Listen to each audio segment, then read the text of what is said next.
Dales at 8, and following that then, have the Websters lost £20,000. Well, we're in Weatherfield for Corrie at 8:30. First up, we're back behind the doors now at Temple Street Children's Hospital. Know how to care for your toddler. Nutrition advice for you and your toddler. SMAnutrition.ie proudly sponsors Temple Street Children's Hospital. Located in the heart of Dublin's north inner city, one place has provided acute paediatric care for almost 140 years. A home from home which offers safety at times of uncertainty. This building tells a story of hope, determination and strength. And tonight, we go behind its doors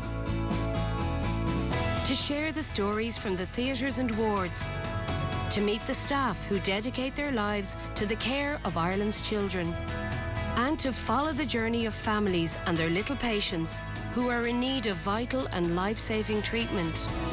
Welcome to Temple Street Children's Hospital.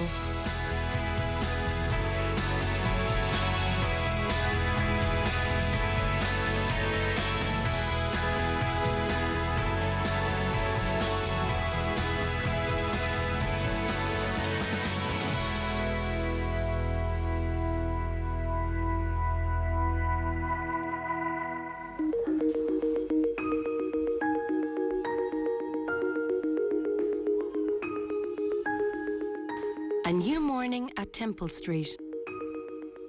In the hospital's intensive care unit, 3-month-old Mark is sleeping peacefully. We knew there was an issue before he was born. The doctors down in CUH, they immediately took him away and tried to see would they be able to put a tube down his food pipe, but they couldn't, so they knew there was a blockage. After his birth, doctors in Cork discovered complications with Mark's airway. And in the first few days of life, Mark was transferred from Cork to Dublin to undergo surgery. He has had a few challenges since he's been born, emanating from a condition where the trachea and the esophagus, basically the windpipe and the esophagus, are connected. Often when there's an operation on the trachea at that size, there can be a weakness in the structure or the wall of the trachea, which makes it more amenable to collapse. After an intensive operation, Mark's airway was of concern. Still at a formative stage, its inner wall was soft and without assistance could close over. There's just a narrowing in his windpipe, so if they were to take out the ventilator, he would probably start to desat again very quickly. He wouldn't be able to breathe. For Mary, it has been a tough and anxious time. Husband Finbar is in Cork, looking after Mark's twin and their other 2 children. And, any day now, Mark will need to be brought back to theatre. The medical team have also discovered vessels from Mark's heart to his lungs, which need investigation in Crumlin Hospital before concentrating on his airway. There is an abnormal connection between the heart and the pulmonary circulation. Until we understand what is the lesion in his cardiac system or in his cardiopulmonary circulation, we'll probably wait till that is identified and diagnosed before we proceed to go and see what's going on in his trachea. He has to have his trachea properly imaged so that we can understand what type of respiratory support he's going to need. A surgeon will look at the trachea through a camera, which will identify where the abnormality on his trachea is and what type of support he needs to keep his trachea open. Often kids will grow out of that over a period of time, but while they're small, that type of problem with his trachea will remain a significant challenge for him.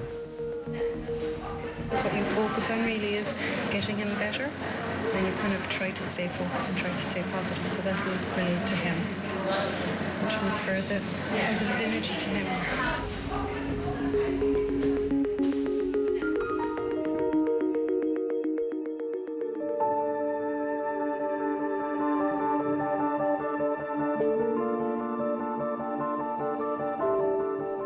In accident and emergency, a little girl named Alex has been quickly transferred to the resuscitation room. Quick pinch, Alex. She was only in here last week. Last week she was in overnight. She's been in a few times, all right. Yeah. She's diabetic, so she's in for high ketones. Ketones have gone high, so it makes her very sick. They're like poisons in the blood. When the blood sugars go up, they form these things called ketones that make you quite sick. You know, so it's kind of the simple way I can kind of understand it, like, you know, and it can actually damage the kidneys, and it can get very, very sick, very, very damaging, you know, and that's when she has to come into hospital now. She'll have to be put on a drip. Alex presented today with vomiting, and when children with diabetes vomit, they find it hard to maintain their levels, their blood levels. Children with diabetes, their glucose can go up or it can go down, and they have to monitor that regularly at home. And also they have another thing called ketones, which is what they have to monitor as well. When sugar levels go up to a certain level, they have to check their ketones. And if children with diabetes have a high sugar level and high ketones, it can be quite serious. And children with diabetes can get something called DKA, which is diabetic ketone acidosis, and that's really a medical emergency, and we would treat children very quickly who present with those symptoms. So we can have children who are already diabetics presenting with DKA, or we can have children who are newly diagnosed, and that's how they present, and they can present quite unwell, and they would be nursed in our resuscitation room.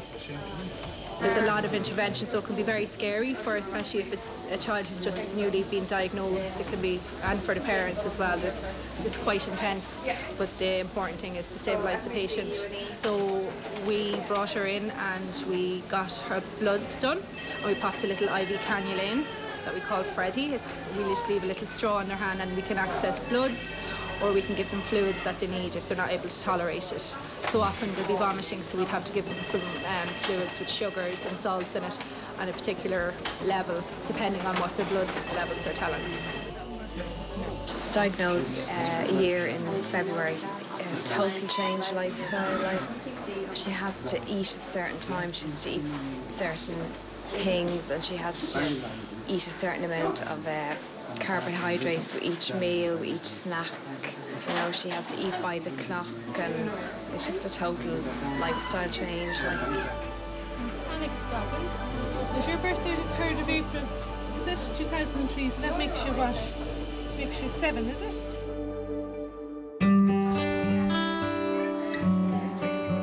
Meanwhile, over in the day ward, Rory has arrived with his mum. It's like a little small tube, very tiny, that's inserted. I think it's above the eardrum. Just pop them in to the 2 ears, but they need to be under anaesthetic so they'll stay still. It's supposed to drain the fluid. He has glue ear, it's what it's called. It's just fluid in the ears. You all ready? I've been told even tomorrow you'd notice an improvement.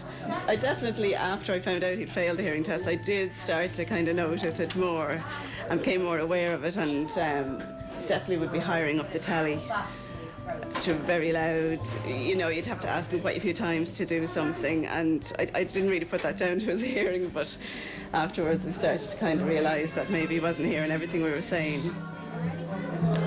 I've been saying that to him for a while before he got the hearing test.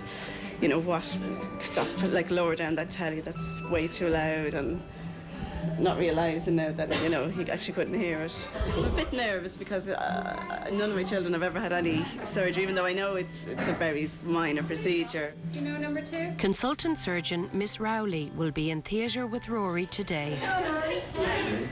Children get fluid building up in their middle ears, and it can cause problems such as decreased hearing, which Rory has.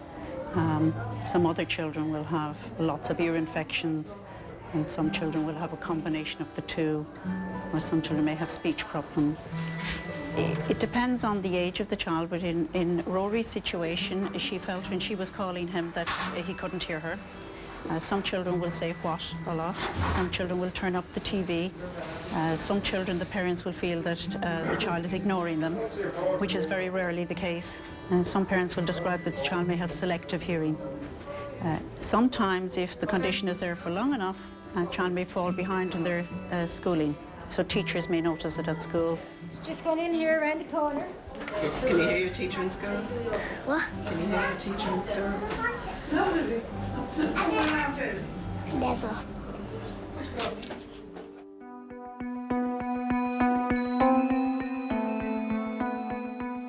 A few days later, and upstairs in the ICU, Mark is ready to be transferred to Crumlin, where his heart condition will be investigated further.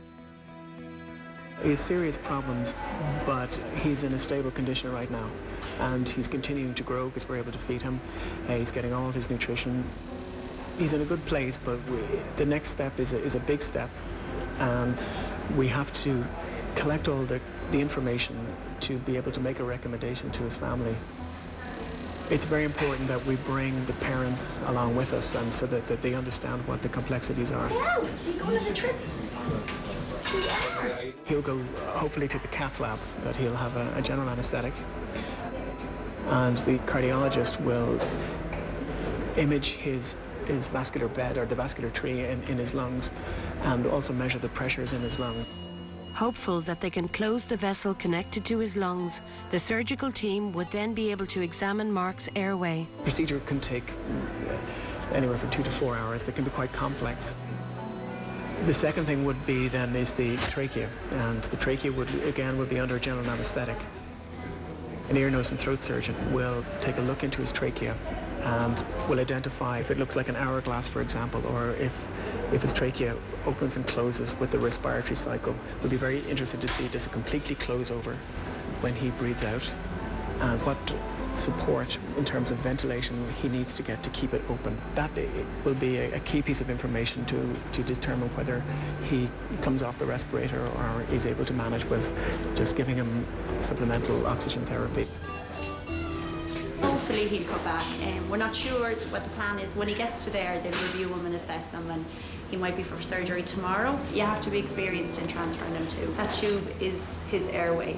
If that went, it's an emergency. Say his blood pressure dropped, say his heart rate dropped, say his sugar dropped. Say that tube comes out, you have to be prepared, you have to have another tubes ready. So a doctor and a nurse will always go with them as well. Toddler Know-How, SMAnutrition.ie, sponsors Temple Street Children's Hospital. Well, we're heading off to